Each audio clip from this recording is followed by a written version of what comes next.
I don't go in necessarily thinking, oh, maybe this is a game where I'll be able to beat the final boss after making it 60 hours through the game. I know when I pick up an RPG, that's a possibility. And if the grinding's fun enough, then yeah, I'll go back. I'll grind out a few more levels just to beat that last boss there. Our last article today comes from Danny Paz, and I'm sorry if I'm mispronouncing that surname there, Danny. And it comes to us from inverse.com. Article's called How Grinding Came to Dominate Video Game Culture.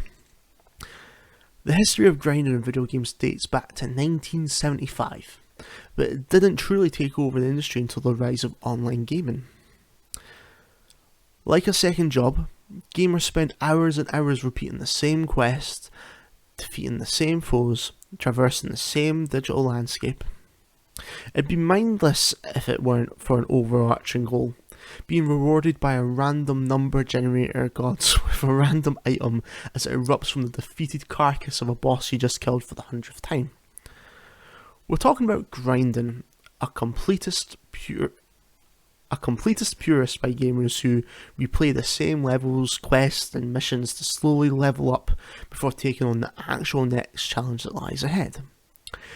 And what began as a gaming term has become an everyday saying, with students grinding through homework for good grades and co-workers complaining of the grind through endless paperwork in hopes of achieving a promotion. With Destiny 2, one of the grindiest major video games to arrive in recent memory, recently getting a major update in Shadowkeep, while the original game goes free to play for everyone else, what better time to take a closer look at the origins of the term that's come to define an entire industry, from blockbuster console games to addictive smartphone apps. For plenty of players grinding in Destiny 2 or World of Warcraft, that end result is a shiny new weapon or even a purely cosmetic upgrade to show off online. But grinding in role-playing games originated long before the internet existed. It can be traced back to the very earliest days of the video game industry. Grinding in gaming is inextricably linked to role-playing games where players work their way through expansive worlds that requires constant improvement to keep up with each new challenge. So it's no surprise that one of the first ever RPGs helped introduce the concept of grinding into gaming in general. In 1975, two students at Southern Illinois University released released D&D inspired by Dungeons & Dragons. In it, players created custom characters to adventure through a multi-level dungeon where they battled monsters to complete quests and find treasure. D&D is considered to be the first video game to include a boss fight in the form of a golden dragon that guarded a magical orb, which was considered the best loot in the game. D&D was also one of the first games to feature non-linear progression, meaning players can return to any level of the game to look for rarer treasure or amass experience points. This unique game design at the time allowed players to repeat quests and find better gear as they readied themselves to take on the Golden Dragon. In other words, all of a sudden, it paid to repeat the same task over and over for incremental gain. The concepts introduced by D&D influenced every iconic RPG that came afterward. A Calibeth World of Doom, 1979, Highlight, 1984, and, you might have heard of this one, Final Fantasy, 1987, all require players to rinse and repeat parts of the story to unlock new areas, loot powerful gear, and defeat tougher enemies.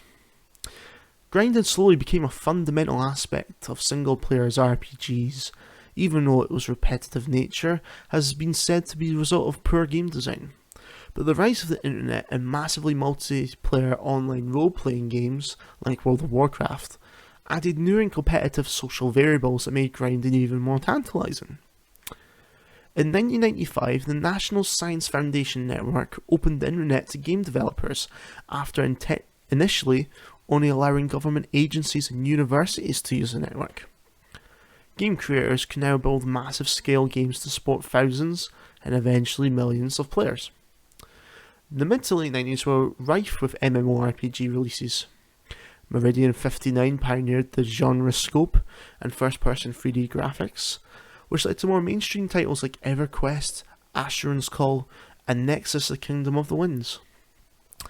These titles not only required grinding to level up and become stronger, but players were encouraged to grind even more to show off their gear, skills and strength.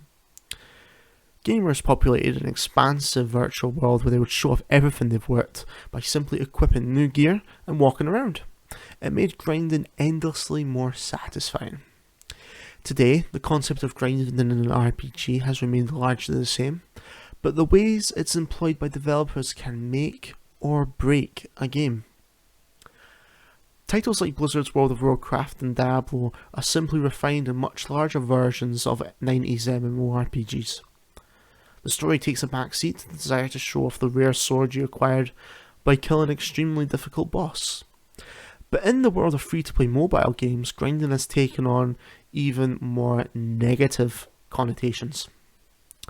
Free smartphone games like Clash of Clans and Star Wars Galaxy of Heroes require players complete hours of monotonous tasks to advance, but also offer microtransactions that let players skip the grind for free.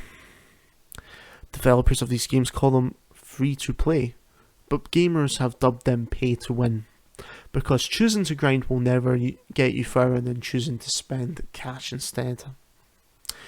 However, the concept of grinding in-game treasure has also spawned exciting new genres like looter shooters. These games take on MMORPG concepts, like creating unique characters and choosing classes or skills, and fuse them with the heart-pumping action of first-person shooters like Call of Duty or Halo. The result is a game like Destiny 2. Like their predecessors, the main storyline is second fiddle to finding the best treasure the game has to offer.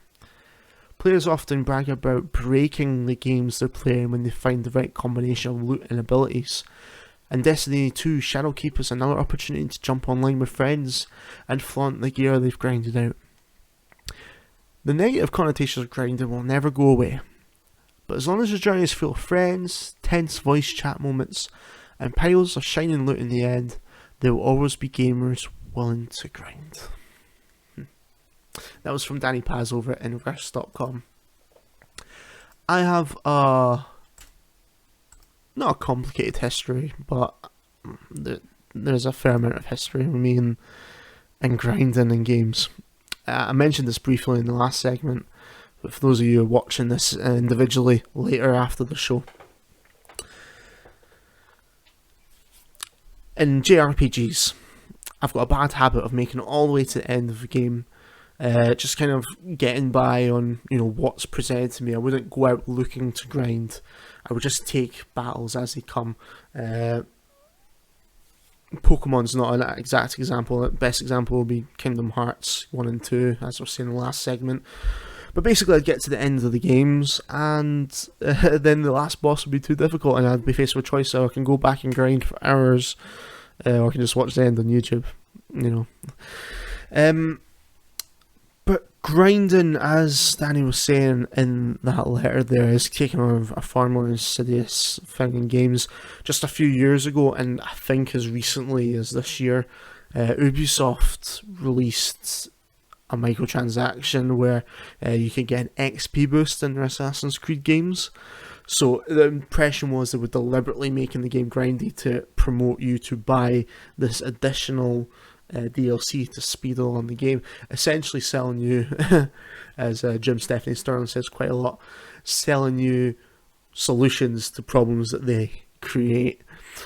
So, like mobile, I'm not going to get too much into mobile. I'm more of a console gamer. Mobile isn't somewhere that you and I probably dabble in too often.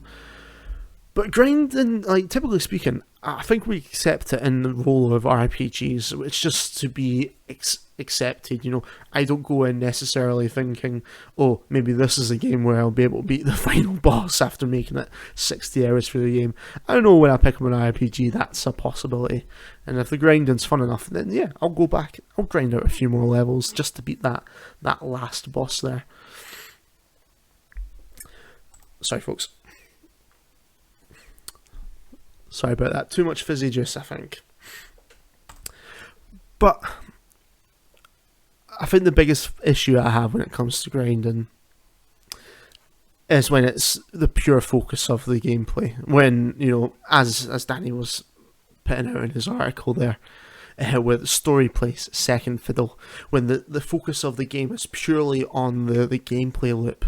Destiny, the first Destiny game in particular, is a prime example of that. You know, they were that focused on making this excellent, and it is excellent, gameplay loop and solid shooter mechanics. So focused on that most of the storyline was delegated off to a mobile app. You had to go onto your mobile, read codexes on your mobile to understand what the things are you were shooting at. And you know, there's a lot of people that just like that chase, the XP grind and the loot grind. There's a lot of people who like that. But by absolutely focusing in on that market, you're leaving the rest of us out in the cold. World of Warcraft, here's an example. I am a casual World of Warcraft player, as in I log in once every year maybe. I never usually buy the latest expansion. I just play the last expansion that came out before that, as that goes free to play. But again, major storyline moments are kind of hidden in these end-game dungeons and things like that, which you have to grind to experience. You can't just go through the story missions to enjoy this, you know, to enjoy the full scale of whatever story World of Warcraft's trying to tell. From what I understand, it's not doing a very good job at in the present moment. So, I mean, grinding, it's to be expected at this point here. I just think we as gamers in a gaming community, we do need to keep developers and publishers in check. I think we highlighted as a community very well our displeasure at this XP boost in Assassin's Creed in the recent years. And sure enough, I don't think I've seen many other developers do stuff like that. Because, you know, maybe Ubisoft themselves maybe took notice, but other developers like, maybe we shouldn't do something like that. Do you like to grind? Like, do you really, really like to grind? I'd love to know in the comments. Like, could you not care about the Destiny storyline? Do you just like delving in? I would be really interested to hear someone else's perspective here, because I'm obviously more on the impartial edge and on the not for me kind of bandwagon here.